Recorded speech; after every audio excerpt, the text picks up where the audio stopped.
My next guest is Joel Richardson, as I promised you. Joel's a good friend of mine.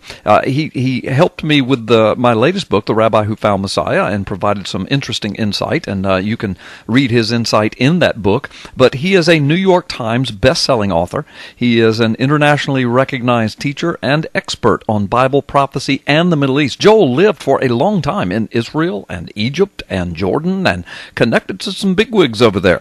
He's the author or the co-author or the co-editor of the following books: Mideast Beast, The Scriptural Case for an Islamic Antichrist. I own that book. Fascinating. And then another book entitled Islamic Antichrist, The Shocking Truth About the Real Nature of the Beast. I own that book and have read it. Great book. Another book, God's War on Terror, Islam, Prophecy, and the Bible. And another book, Why We Left Islam, Former Muslims Speak Out.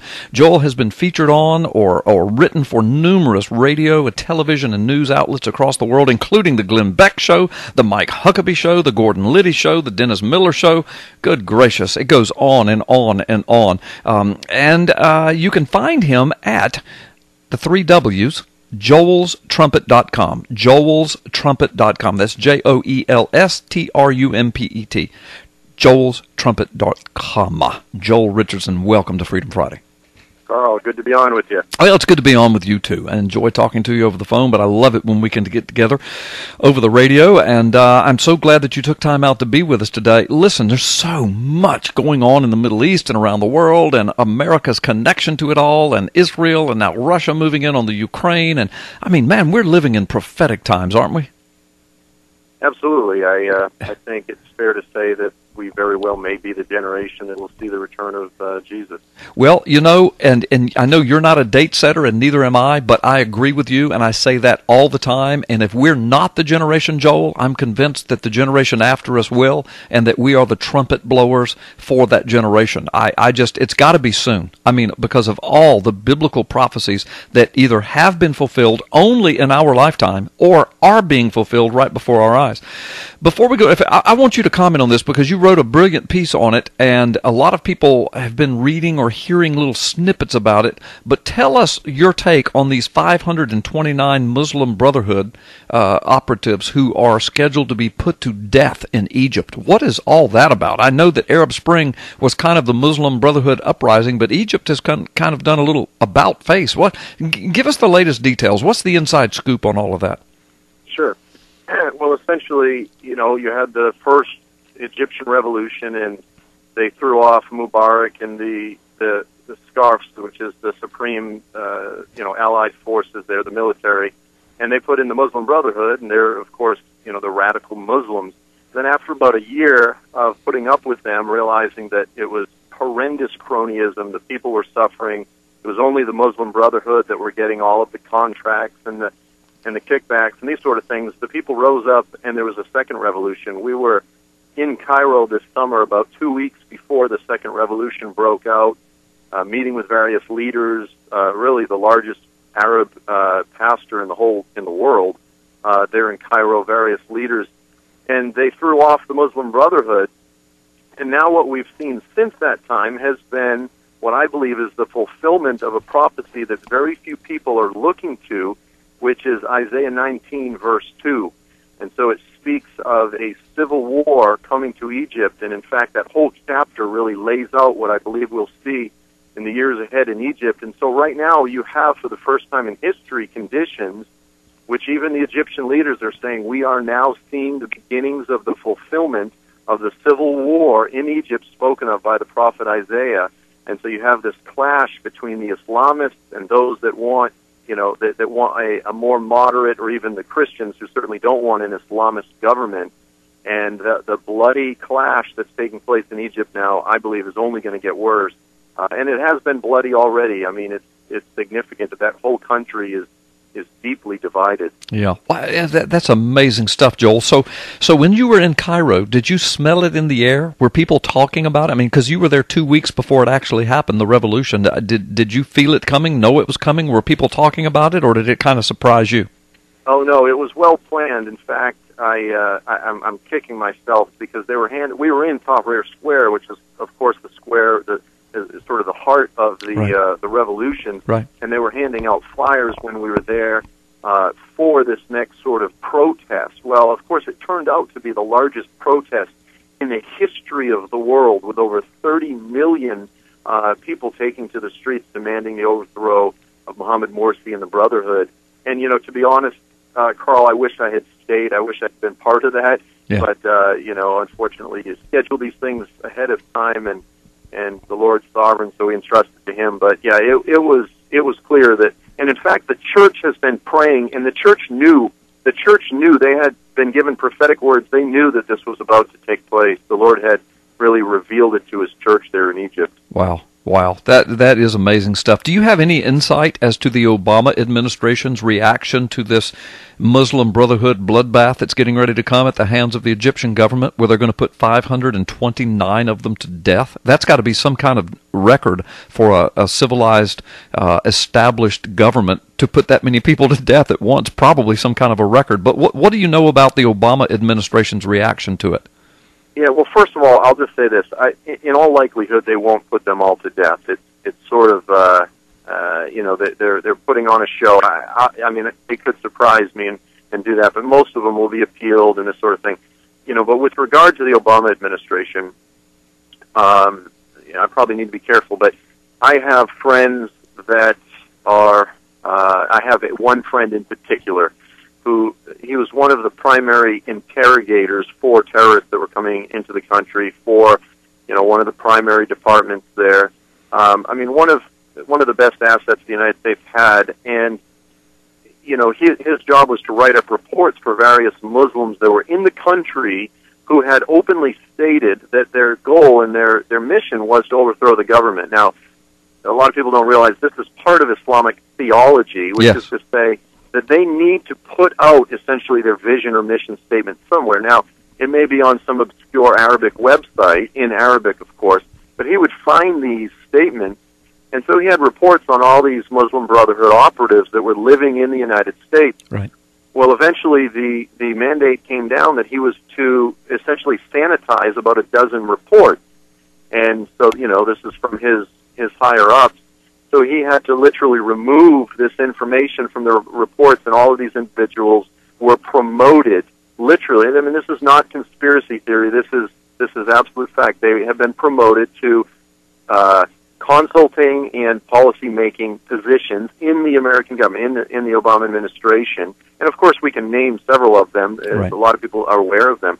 But they are clearly jihadi, Islamist individuals that have now been elevated to positions of authority in the U.S. government. There's a huge court case that's going on, sort of under the radar, and we're hoping that this whole thing will be blown wide open. And we need to pray that it will be. But at the present time, we're in a bad place, Carl. I know we are, Joel. I've been screaming this. I've been blowing Carl's trumpet for years now about this, especially since the Obama administration has been in office, but even before then, because some of this started with the Clintons, and maybe before, but I know the Clintons, and the Bushes certainly didn't seem to do anything to hold back the tide. I tell you what, Joel, this is so fascinating. I've got so many questions, and perhaps we'll have some callers that want to ask you questions as well. Joel Richardson is my guest. He is a New York Times bestselling author and a prophecy, an internationally recognized prophecy expert and Middle East expert. Joel, thank you so much for being a part of the show today. Good to be on with you, Carl. It's always great to have you on, Joel. Joel, let me ask you, we were talking about the Muslim Brotherhood involved. And by the way, let me say to Glenn, who was listening, if you're still listening, God bless you, my man. I don't know what happened, but we blew you up. So try to get back on if you can. All right. But anyway, Joel, Muslim Brotherhood, infiltration in the American government, you said we're in a tough spot. Let's just talk about this a little, because I want to get on to Iran and what's going to happen next with them. But, Joel, I know that the Clintons brought Abedin in, and she was working in the White House for Hillary Clinton, and she has deep ties to the Muslim Brotherhood. Then she turns around and marries a Jewish congressman by the name of Anthony Weiner, which I suppose if she's really, involved in Muslim Brotherhood, unless she's got something nefarious going on, that would be a death sentence for her. But I see this stuff, and now we've got Muslim Brotherhood people in the government, and the Obama administration seems to kowtow and cater to these people. What's going on, Joel? It's funny. Among prophecy watchers and experts, people are always asking, why is it that in the Bible in the last days, America doesn't seem to feature centrally? And usually the answer that most people arrive at is they say, well, we get taken out, assume that we get hit with a, whatever, an EMP or who knows.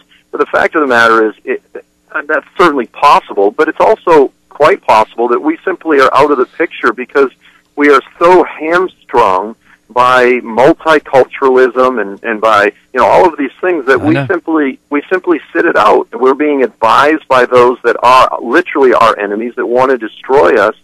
We have embraced a worldview which literally rolls out the red carpet for our enemies, and we're seeing it take place right now. I know. It's absolutely amazing. And I've been saying for years, along with you and many others, political correctness is killing us. We're allowing it to infiltrate and infest the way we think, the way we live, who we are as Americans. And it's going to be our demise, people. I'm telling you, unless people stand up to it. He said, well, how do we do that? Well, if you want, use me as an example. I'm not a perfect example. I'm not trying to say I'm the savior in this, but you've listened to me for years. I don't give one iota about political correctness. I know Joel doesn't either. I mean, Joel and I were raised to be polite, and to be courteous, but I call it like it is, and I don't care. I refuse to be politically correct. Joel, you're kind of the same way, aren't you?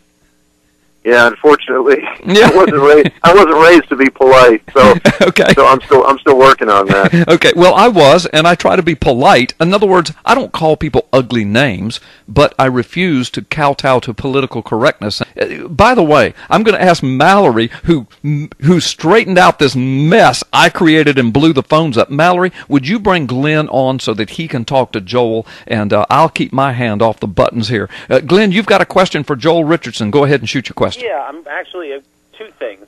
One has to do with the prophecies that have to do with the coming Mahdi seem to, in large part, center around Syria. And I was wondering if Joel talk about a little bit about what it means that now we have this troop buildup on the Ukrainian border with Russia. Yeah. It seems to maybe be a diversion so that we can go into Syria. That was the first question. Just okay. Well, how it pertains to the Mahdi. All right. Let's let him answer that, Glenn, because we're running out of time, and that's really an important question, and I know he can answer that. Joel, go ahead. Sure. Well, let me just say that the Mahdi is Islam's primary Messiah figure, and according to their prophecies, their sacred traditions, he's all over the place, and in fact, he eventually sets up his seat of authority, the seat of the global, what's called the caliphate, in Jerusalem. That's according to their prophecies. Of course, the Bible says the Antichrist will set up his seat of authority on the Temple Mount. But with regard to Syria, there's also a secondary end-time figure that it's little discussed. I don't even discuss it in my book, Islamic Antichrist, but he's a character known as the Sufyani. And the Sufyani, according to Islamic prophecy, is a precursor to their Mahdi. And they believe that he's a leader that would come out of Syria. Now, if you simply go on Google and type in Sufyani and Assad, you'll see that in a large number of these discussion boards, these Muslims believe that Assad, Bashar Assad, president of Syria, is the Sufyani. And so all of these jihadis that are going to Syria right now, they believe that they are in the last days. And they believe that prophecy is being fulfilled right now, and they believe that as soon as they take out Assad, that that's going to usher in the coming of their Mahdi. So, Christians wonder, are we in the last days?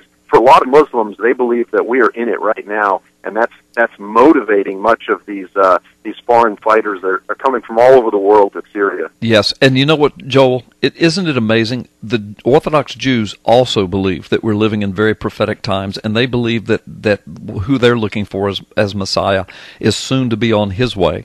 And now you've got the Islamic world believing what you just so eloquently laid out. And, of course, the Christian world. We're not setting dates and times, but, we see the prophecies unfold before us. You take the Bible in one hand and the newspaper in the next, and there it is. So these are very spiritual times in which we live. And you and I know the Scriptures, and we know that there's something going on in the heavenly realms, right? Absolutely, absolutely.